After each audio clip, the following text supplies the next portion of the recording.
नमस्कार दोस्तों, मैं विवेक अपने YouTube चैनल गुरुग्राम क्लासेज में आपका स्वागत करता हूँ। दोस्तों, आज का मेरा वीडियो है भारत की जलवायु के क्रम। सबसे पहले हम समझते हैं कि इस टॉपिक में हम लोगों को क्या क्या करना है।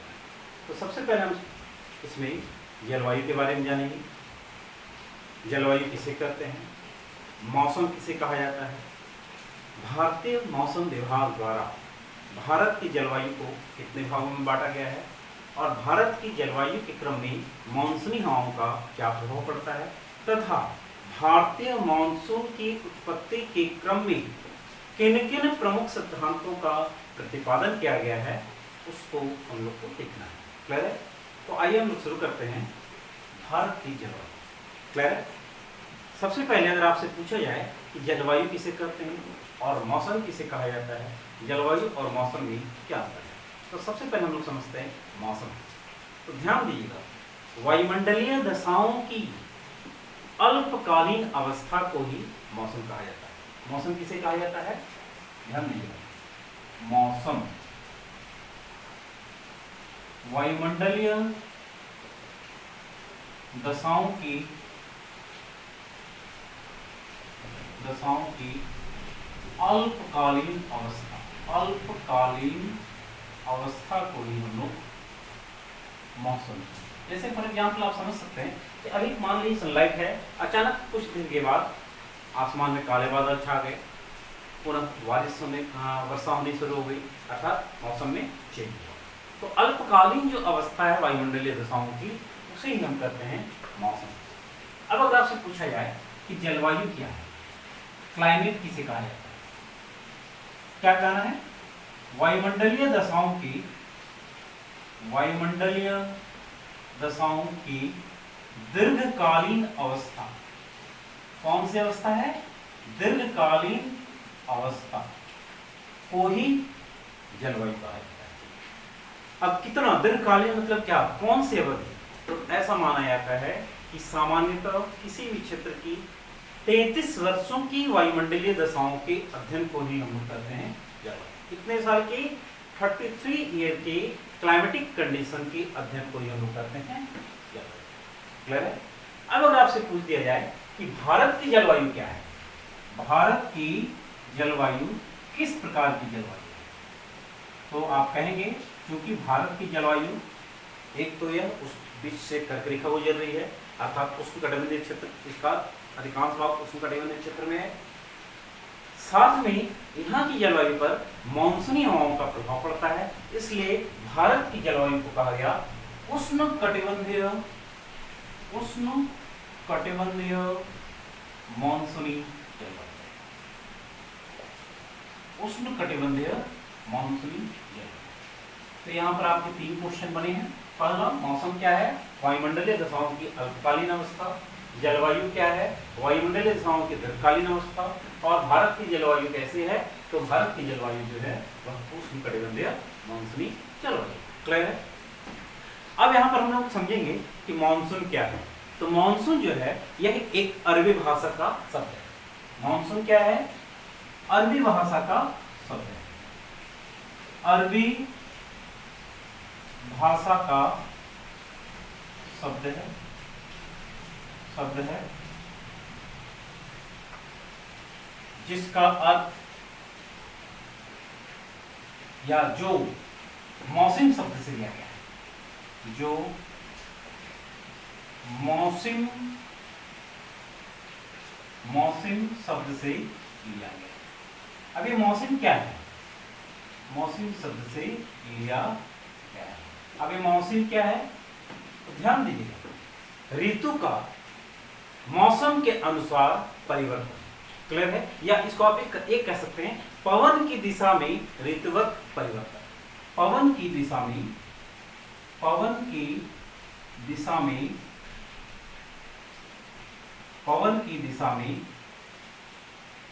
ऋतुवत परिवर्तन।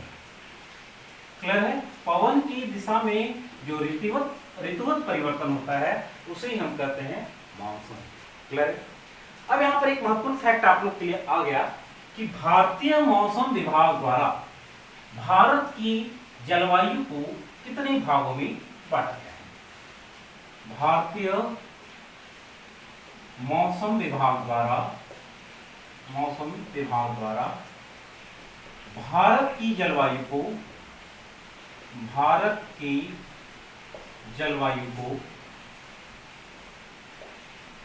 4 भागों में बांटा गया। कितने भागों में बांटा गया है?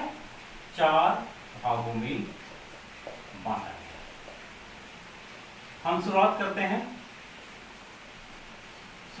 हैं शीत ऋतु। पहला है शीत ऋतु। क्लियर है? पहले हम समझ लें कि भारतीय मौसम विभाग द्वारा भारत की जलवायु को कितने भागों में बांटा गया? 4 भाग। कौन कौन? शीत ऋतु। शीत ऋतु के बाद कौन सा मौसम आता है? तो ग्रीष्म ऋतु। ग्रीष्म ऋतु के बाद कौन सा मौसम आता है? वर्षा ऋतु। और वर्षा ऋतु के बाद कौन सा मौसम आता है? शरद या स्प्रिंग सीजन। क्लियर है? तो इन्हीं 4 भागों में भारत की जलवायु को बांटा गया है।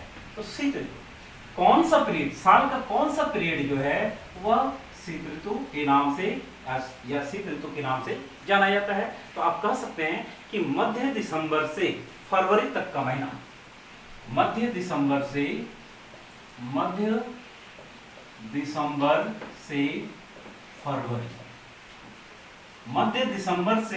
फरवरी तक का जो महीना होता है इसे ही हम कहते हैं शीत ऋतु। क्या कारण है कि इस समय भारतीय क्षेत्र में ठंड का मौसम होता है? अगर आपसे पूछ दिया जाए कि बताइए क्या कौन से कारण हैं जिसके कारण इस समय भारतीय क्षेत्र में ठंड का मौसम होता है, तो हम लोग पिछले एक टॉपिक में चर्चा कर चुके हैं पृथ्वी की घूर्णन गति और परिभ्रमण गति।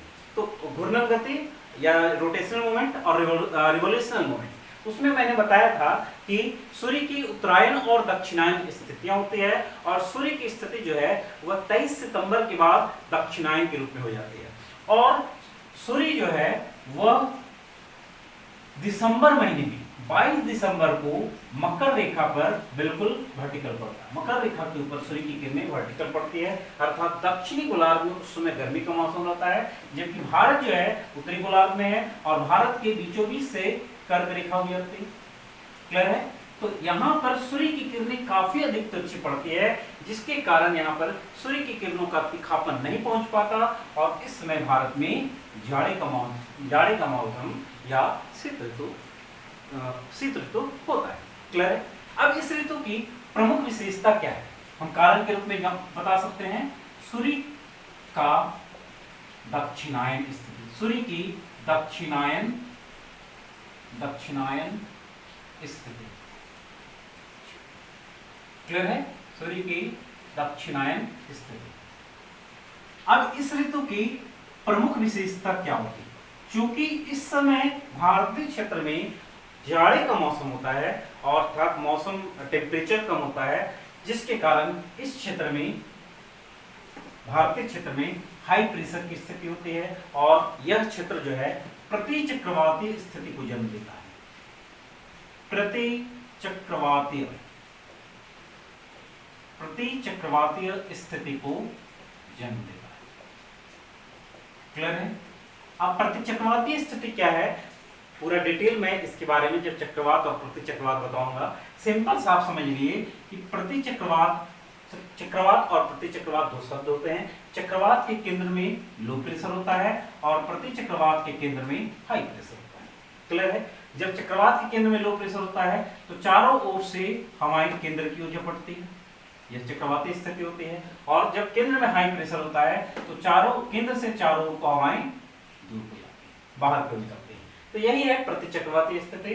तो जाड़े के मौसम में यह कंडीशन होता है, भारतीय क्षेत्र में उस समय प्रति चक्रवातीय स्थिति होती है। क्लियर है? अब इस अवधि में क्या होता है कि भारतीय क्षेत्र पर हम जानते हैं कि भारतीय क्षेत्र पर दो प्रकार की मानसूनी हवाओं का प्रभाव पड़ता है। कौन कौन सी? एक होता है उत्तर पूर्वी मानसूनी हवाएं और दूसरा होता है दक्षिण पश्चिमी मानसूनी हवाएं। मान लीजिए ये भारतीय क्षेत्र है। क्लियर है? यह 0 डिग्री की रेखा है। क्लियर है? यह हिंद महासागर का क्षेत्र, यह अरब सागरीय क्षेत्र है, यह बंगाल की खाड़ी का क्षेत्र है। क्लियर है? यह बंगाल की खाड़ी का क्षेत्र है, नीचे हिंद महासागर है।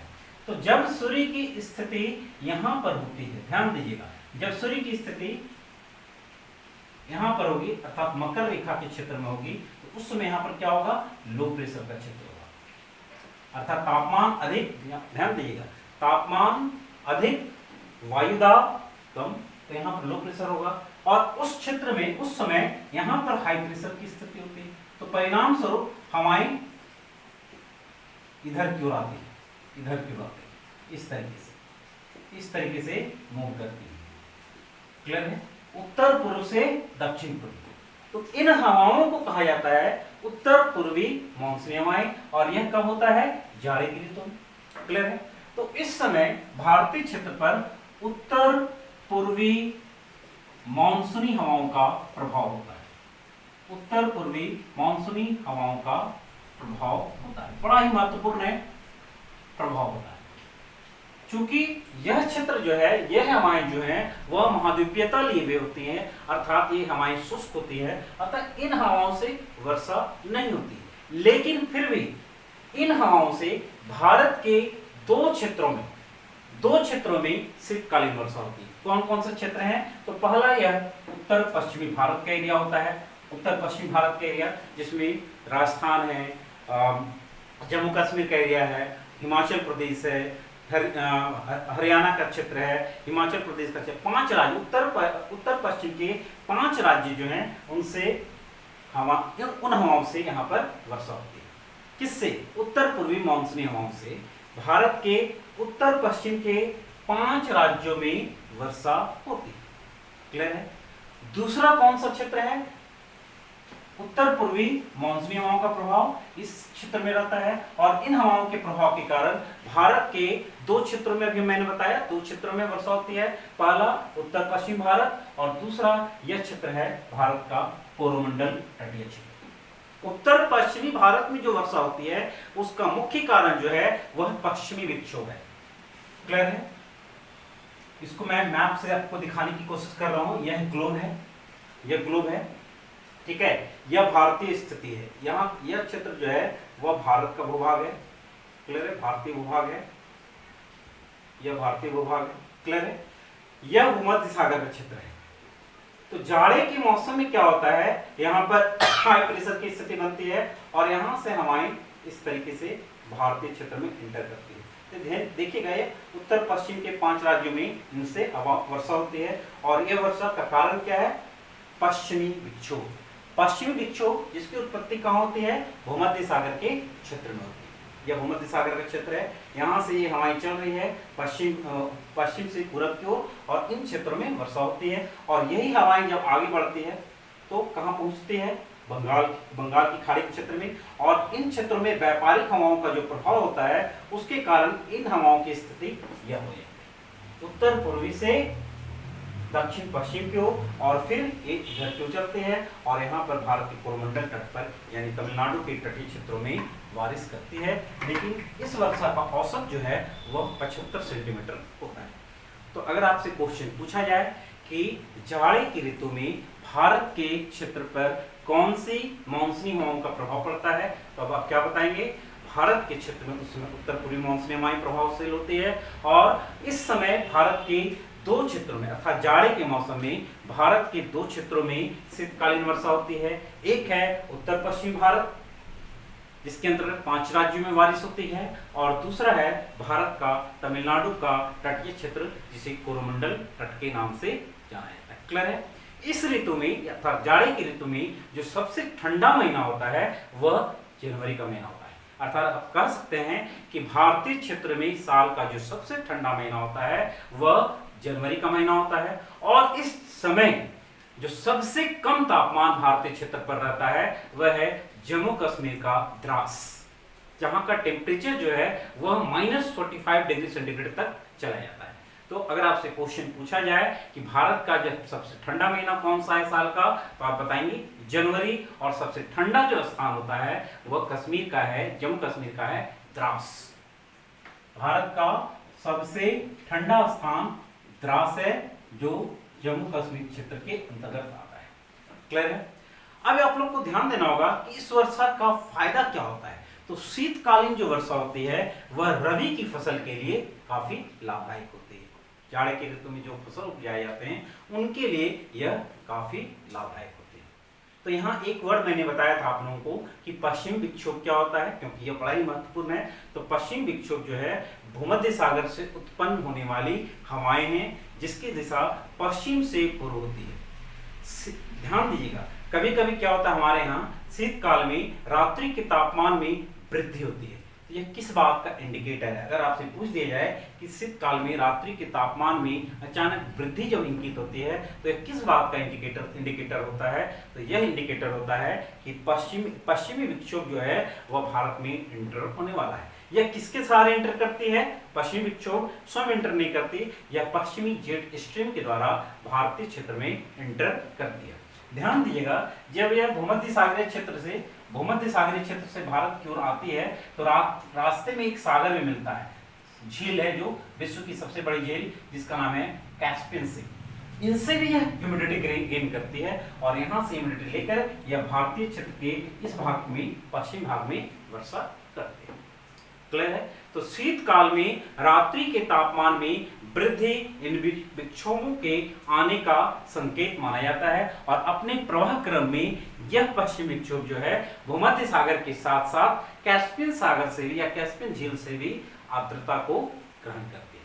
क्लियर है? तो शीत ऋतु भारत के क्षेत्र में कौन सा महीना? मध्य दिसंबर से फरवरी। कारण सूर्य की किरणें इस समय दक्षिणायन होती है, मकर रेखा के आसपास होती है और इस ऋतु की प्रमुख विशेषता क्या है? प्रतिचक्रवाती स्थिति होती है और भारतीय क्षेत्र पर इस समय कौन सी मानसूनी हवाएं प्रभावशील होती है? उत्तर पूर्वी मानसूनी हवाएं। कौन सा जो क्षेत्र में वर्षा होती है? उत्तर पश्चिम भारत के 5 राज्य और तमिलनाडु का कोरोमंडल तट। इस समय भारत का सबसे ठंडा महीना कौन सा होता है? जनवरी का। सबसे ठंडा स्थान कौन सा है? द्रास, कश्मीर का। क्लियर है? और यह वर्षा रबी की फसल के लिए काफी लाभदायक होती है। अब हम लोग आ जाते हैं दूसरे मौसम पर। क्लियर है? पहला दूसरी जलवायु पर। ये शीत ऋतु हो गया। अब शीत ऋतु के बाद अगला जो जलवायु है भारतीय क्षेत्र में वह है ग्रीष्म ऋतु, गर्मी का मौसम। क्लियर है? तो इस समय आप कह सकते हैं सबसे पहले कि भारत में गर्मी के मौसम की अवधि क्या होती है? तो आप बोल सकते हैं इसको अवधि।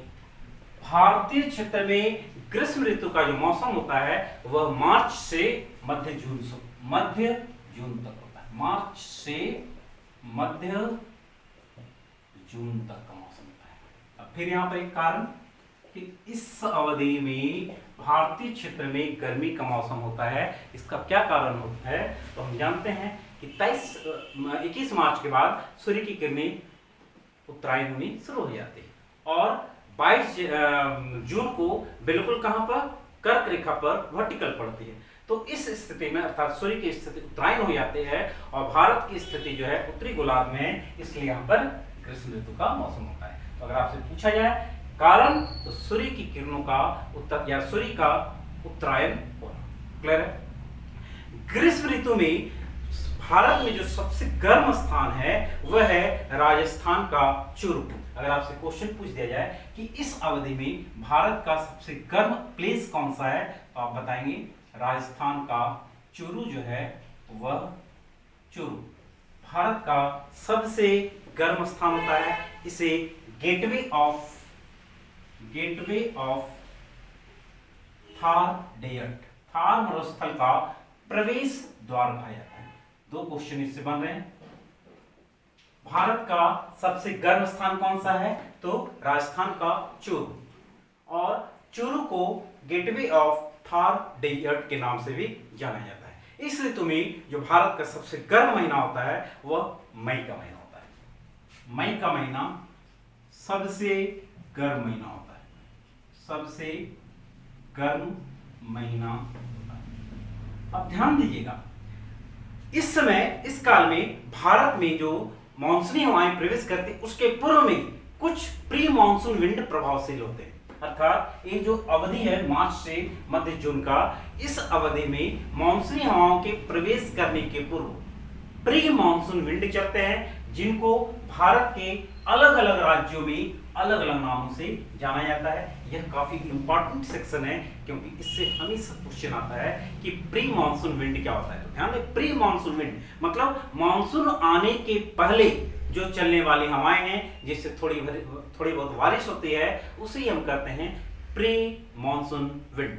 तो कौन कौन से प्री मानसून विंड है, तो एक लिस्ट हम लोग यहाँ पर बना रहे हैं। सबसे पहले प्री मानसून विंड के रूप में हम जानेंगे नॉर्वेस्टर। नॉर्वेस्टर जो है ये एक महत्वपूर्ण प्री मानसून विंड है, जिसका प्रभाव जो होता है वह मुख्य रूप से पूर्वी भारत में होता है। तो पूर्वी भारत में कौन कौन सा क्षेत्र है, तो आप बोल सकते हैं पश्चिम बंगाल, बिहार, झारखंड और उड़ीसा। कौन कौन से क्षेत्र हैं, पश्चिम बंगाल, बिहार, झारखंड और उड़ीसा। इन क्षेत्रों में मानसून के पूर्व जो प्री मानसून विंड आते हैं उसे ही हम कहते हैं नॉर्वेस्टर, और यह प्रमुख क्षेत्र कहां का है, पश्चिम बंगाल, बिहार, झारखंड और उड़ीसा। दूसरा जो महत्वपूर्ण प्री मानसून विंड है उसी नाम दिया गया है काल बैसाखी। बैसाख के महीने में आने वाली प्री मानसून विंड। देखिए नाम स्पष्ट है, बैसाखी अर्थात स्पष्ट है कि बैसाख के महीने में ये हमारी प्रभावशील होती है, और इसका प्रमुख जो प्रभाव होता है वो पश्चिम बंगाल और असम में होता है। कहां होता है, पश्चिम बंगाल एवं असम। काल बैसाखी कहां पर है, पश्चिम बंगाल और असम। इसके बाद एक महत्वपूर्ण जो आप लोग अक्सर सुने होंगे, मैंगो शॉवर यानी कि आम्र वर्षा। आम्र वर्षा इसका नाम पड़ा है मैंगो शावर अर्थात आम्र वर्षा, क्योंकि यह बारिश जो होती है आम की फसल के लिए काफी फायदेमंद होती है। मंजर निकल आते हैं और आम के फल जो है वो पकने लगते हैं। ठीक है, तो यह आम्र वर्षा जो है दक्षिण भारत का क्षेत्र है। दक्षिण भारत के क्षेत्र में आम्र वर्षा, और यह कहां पर मुख्य रूप से, तो केरल और कर्नाटक का क्षेत्र, केरल एवं कर्नाटक। एक लिस्ट आप लोग इसको नोट डाउन कर लेंगे, क्योंकि इससे अक्सर मिलान करने के लिए क्वेश्चन आता है। ठीक है, तो आम्र वर्षा के बाद जो अगली प्री मानसून विंड है उसका नाम है बोडो चिल्ला। क्या नाम है, बोडो चिल्ला। यह असम में चलती है। और इसके बाद एक और महत्वपूर्ण है जिसको कहा जाता है फूलों वाली बौछार यानी चेरी ब्लॉसम। चेरी ब्लॉसम, फूलों वाली बौछार इसको नाम दिया गया हिंदी में, फूलों वाली बौछार, जो दक्षिण भारत में कपास की फसल के लिए काफी महत्वपूर्ण होती है, सॉरी कहवा की फसल के लिए काफी महत्वपूर्ण होती है, फूलों वाली। और जाहिर सी बात है कहवा कहां का क्षेत्र है, तो केरल का क्षेत्र और कर्नाटक का क्षेत्र। तो कर्नाटक और केरल ये जो हमारी चलती है, कर्नाटक एवं केरल किस फसल के लिए लाभदायक होती है, तो यह कहवा की फसल के लिए काफी लाभदायक होती है। कहवा में फूल निकल आते हैं, कहवा की फसल में फूल निकल आते हैं, इसलिए इसका नाम है फूलों वाली बौछार। तो ये क्या है, प्री मानसून विंड है। कौन कौन, नॉर्वेस्टर, काल बैसाखी, आम्र वर्षा, बोडो चिल्ला और चेरी ब्लॉसम। इस लिस्ट को आप लोग तैयार कर लेंगे, क्योंकि इससे हमेशा अक्सर क्वेश्चन पूछा जाता है। इसको सेट करने के लिए हमेशा क्वेश्चन पूछा जाता है। क्लियर है, तो ये है महत्वपूर्ण ग्रीष्म ऋतु की विशेषता। अगला जब हम लोग चलेंगे तो वह है वर्षा ऋतु। तो भारत की जलवायु के क्रम में तीसरी महत्वपूर्ण जलवायु है वह है वर्षा ऋतु। तो आइए हम लोग इसको आप लोग पहले नोट डाउन कर लेंगे। ठीक है, इसके बाद हम लोग अगले जलवायु में प्रवेश कर रहे हैं, और यह है वर्षा ऋतु। क्लियर है, वर्षा ऋतु, वर्षा ऋतु। अब फिर सबसे पहला पॉइंट इसमें बनता है कि वर्षा ऋतु की अवधि क्या होती है। तो स्पष्ट है कि आप कह सकते हैं कि मध्य जून से सितंबर तक का जो पीरियड होता है, जो अभी समाप्त हुआ तुरंत, ठीक है, मध्य जून से सितंबर तक का जो पीरियड है, इसे ही हम वर्षा ऋतु के नाम से जानते हैं। इस समय क्या होता है, इस समय भारतीय क्षेत्र पे दक्षिणी पश्चिमी मानसूनी हवाएं चलती है, और ये हम मानसूनी हवाएं भारत के क्षेत्र में प्रवेश करती है दो मार्गों के द्वारा। पहला है अरब सागर की शाखा और दूसरा है बंगाल की खाड़ी की शाखा। इसके बारे में डिटेल मैं मानसून की थ्योरी के क्रम में आपको बताऊंगा। सिंपल आप ये समझ लीजिए कि इस समय भारतीय भूभाग पर दक्षिणी पश्चिमी मानसूनी हवाएं प्रभावशील होती है और भारत में यह दो मार्गों से प्रवेश करती है, एक अरब सागर की शाखा और दूसरी है बंगाल की खाड़ी की शाखा। और इन्हीं मानसूनी हवाओं से भारत के अधिकांश क्षेत्रों में वर्षा होती है। आप कह सकते हैं भारत की 75% जो वर्षा होती है वह इसी मानसून से होती है। कौन सी? दक्षिणी पश्चिमी मानसूनी पवन। तो ध्यान दीजिएगा, इस समय भारतीय भूभाग पर दक्षिणी पश्चिमी मानसूनी हवाओं का प्रभाव होता है। दक्षिणी पश्चिमी मानसूनी हवाओं का प्रभाव होता है। एक सिंपल हम आपको हल्का फिगर में इसको आप दिखा दे सकते हैं कि ये है 0 डिग्री, इसमें हिंद महासागरीय क्षेत्र में हाई प्रेशर की स्थिति होती है और यह भारतीय भूभाग है, यह अरब सागर की शाखा है। क्लियर है? यह अरब सागर की शाखा, नीचे इंडियन ओशन, यह बंगाल की खाड़ी की शाखा। अब क्या होता है, जब यहां से यहां हाई प्रेशर है उस समय यहां पर क्या होता है, लो प्रेशर की स्थिति होती है। परिणाम क्या होता है, हवाएं जो है हाई प्रेशर से लो प्रेशर की ओर चलती है। जिस समय हिंद महासागर से हवाएं चल रही है उस समय इसकी दिशा जो होती है वह दक्षिण पूर्व से उत्तर पश्चिम होती है।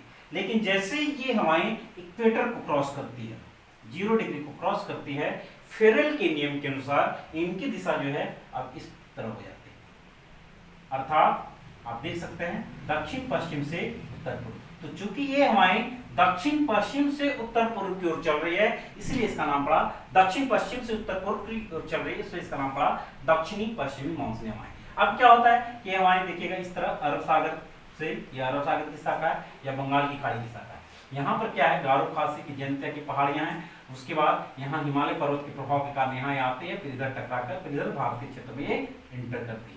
तो इस प्रकार भारत के अधिकांश क्षेत्रों में इसी मानसूनी हवाओं से वर्षा होती है और भारत की कुल वर्षा का 75% भाग जो होता है इन्हीं हवाओं से होता है। क्लियर है? सर्वाधिक वर्षा का क्षेत्र जो है इस समय भारत में वह है मेघालय का क्षेत्र, खासी पहाड़ी। मेघालय में एक पहाड़ी है खासी पहाड़ी, उस पहाड़ी के दक्षिण में जो प्लेस है मासिन राम और चेरापूंजी का क्षेत्र, वहां पर न सिर्फ भारत की बल्कि पूरे विश्व की सबसे अधिक बारिश होती है। जिसका कारण क्या है कि उस घाटी का, जो खासी की पहाड़ी के दक्षिण में जो घाटी है उस घाटी का उल्टी कीप नुमा होना। कीप जानते होंगे, घर में होता है कीप। तो कीप में क्या होता है, सामान्यतः नीचे नुकीला भाग होता है, ऊपर फैला हुआ भाग होता है। यहाँ पर क्या होता है, यहाँ उल्टी कीप नुमा, मतलब ऊपर में नुकीला और बीच में नीचे फैला होता है। तो जब मानसूनी हवाएं इसमें प्रवेश करती है तो जब तक वे सारी अपनी ह्यूमिडिटी को गिरा नहीं देती तब तक वह उससे निकल नहीं पाती, और जिसके कारण इस क्षेत्र में पूरे विश्व की सबसे अधिक वर्षा होती है। तो अगर आपसे क्वेश्चन पूछा जाए कि भारत की सबसे अधिक वर्षा का कौन सा स्थान है, तो वह मासिन राम, और यह न सिर्फ भारत का बल्कि पूरे विश्व में सबसे अधिक वर्षा का स्थान है। तो मासिन राम और चेरापूंजी जो है वह विश्व में दो सबसे अधिक वर्षा वाले क्षेत्र हैं, और यह कहां पर है, भारत के मेघालय राज्य में खासी पहाड़ी के दक्षिण का भाग। क्लियर है? इसी क्रम में अगर आपसे पूछ दिया जाए कि भारत में सबसे कम वर्षा कहां होती है, तो भारत में सबसे कम वर्षा होती है लद्दाख के लेह में। लद्दाख जो भारत का एक केंद्र शासित प्रदेश अभी हाल ही बना है, उसी की राजधानी लेह में भारत में सबसे कम वर्षा होती है।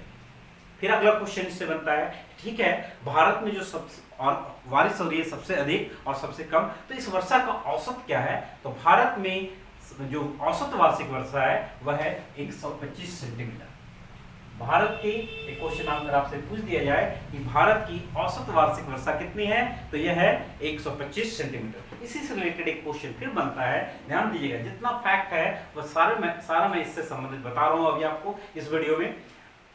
तो जो 125 सेंटीमीटर बारिश होती है भारत में, या आप बोल सकते हैं कि जो भारत में बारिश होती है वह किस बादल से होती है, किस प्रकार के बादल, बादल के 10 प्रकार है, तो किस बादल से भारत में मानसूनी वर्षा होती है, तो उस बादल का नाम है कपासी वर्षी मेघ, क्यूमुलोनिम्बस। ठीक है, कौन सा बादल? कपासी वर्षी मेघ,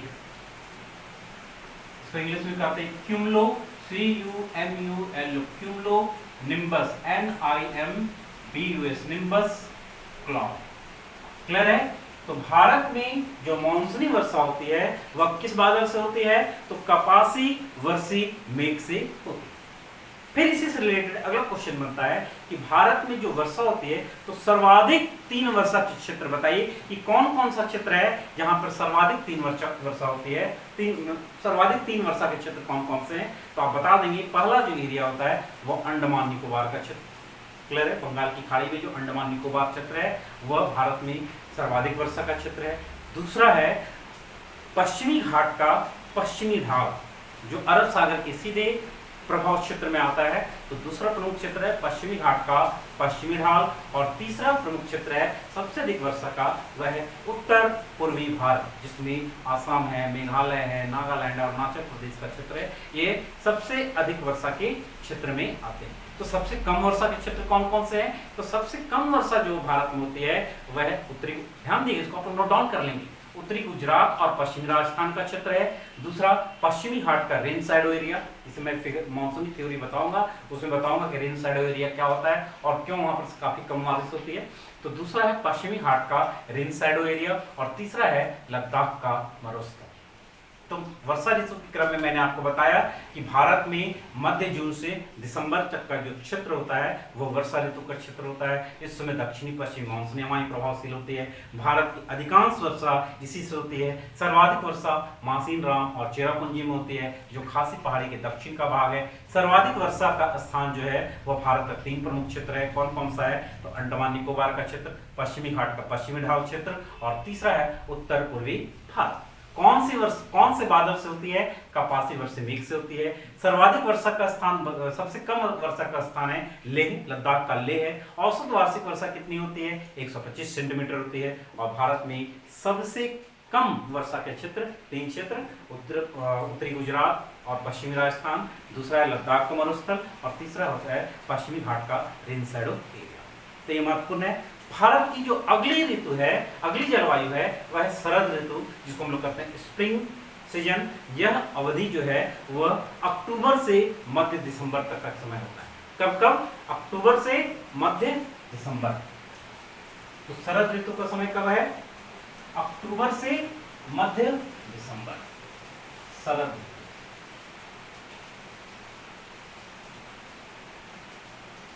अक्टूबर से मध्य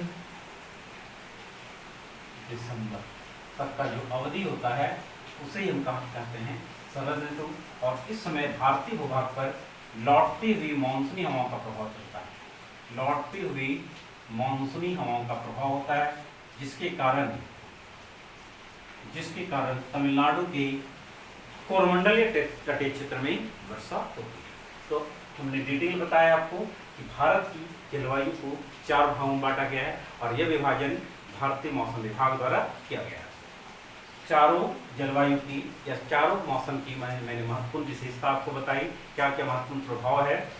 अगले क्लास में, अगले वीडियो में मैं भारतीय मानसून की उत्पत्ति के क्रम में जो प्रमुख सिद्धांत प्रतिपादित किए गए हैं, जैसे फॉर एग्जाम्पल 4 प्रमुख सिद्धांत आए हैं। एक तापीय थ्योरी है जिसको चिरसमकालीन सिद्धांत कहा गया है हेले महोदय के द्वारा। दूसरा महत्वपूर्ण सिद्धांत है फ्लोन महोदय के द्वारा प्रस्तुत किया गया है, उसका नाम है विश्वतीय पछुआ पवन सिद्धांत, क्लियर है। तीसरा महत्वपूर्ण ईस्ट और कोटेश्वर महोदय के द्वारा दिया गया है, भारतीय संदर्भ में कोटेश्वर महोदय के द्वारा। इस थ्योरी का नाम है जेट स्ट्रीम थ्योरी। और चौथा महत्वपूर्ण थ्योरी है एल नीनो सिद्धांत। तो इन चारों थ्योरी की चर्चा जो मानसूनी हवाओं की उत्पत्ति के क्रम है उसको मैं अगले वीडियो में प्रस्तुत करूंगा। ठीक है, ओके, धन्यवाद।